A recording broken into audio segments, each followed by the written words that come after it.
Aujourd'hui, nous avons une chance inouïe. Nous sommes devant un tableau magistral de Giuseppe Ribera. Il est signé, il est daté 1638. Ce tableau n'était pas connu par M. Spinoza, qui est le cataloguiste de l'œuvre. Donc, on fait réapparaître sur le marché quelque chose qui est tombé un peu dans l'oubli. C'est un peu comme une découverte ou une redécouverte de l'œuvre, mais aussi nous avons eu la chance de trouver l'ancien châssis sur lequel figurait un cachet de cire. Nous avons pu identifier à qui appartenait ce cachet de cire.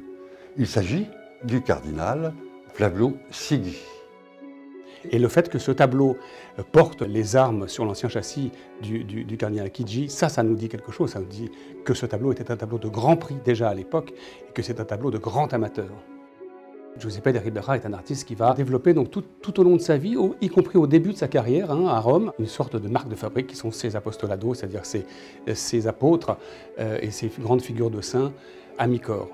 L'idée de Ribera, évidemment, c'est d'exprimer le sentiment, le ressentiment de Saint-Pierre qui a trahi le Christ et qui pleure. Et il y a quelque chose de très presque surréaliste un petit peu dans la façon dont il décrit les larmes, les rides.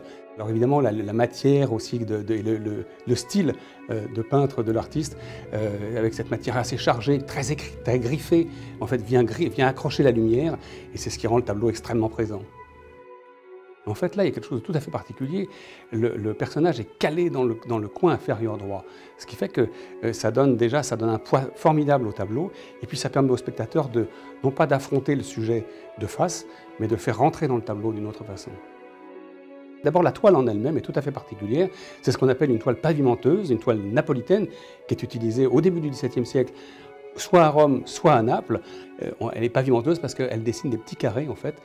L'enduit et la façon dont la toile a évolué, a bougé un petit peu, eh bien, dessine des petits pavés sur la matière en elle-même et nous montre que ce tableau, effectivement, est tout à fait caractéristique. Et puis, il y a cette façon très chargée, très écrite, très brossée, comme ça, comme avec un pinceau un peu dur dans la matière, pour que la lumière vienne s'accrocher à la matière et donne un relief particulier au tableau. Une fois que ce tableau va être nettoyé, il va regagner tous ses contrastes. Et on a quand même un tableau qui est dans un état absolument magnifique. Et il a la chance, vraisemblablement, d'être dans son cadre d'origine. Ça a toutes les chances d'être le cadre Chigi, ça c'est certain. Nous savons de façon certaine que vers 1825-1830, ce tableau va rentrer dans les collections de Blaise Rochette de Lampe, qui était connu à l'époque comme un grand collectionneur. Ce tableau est resté dans la famille, et donc c'est une résurgence, et la famille a décidé de s'en séparer aujourd'hui. La vente aura lieu le 13 décembre, et je m'en réjouis.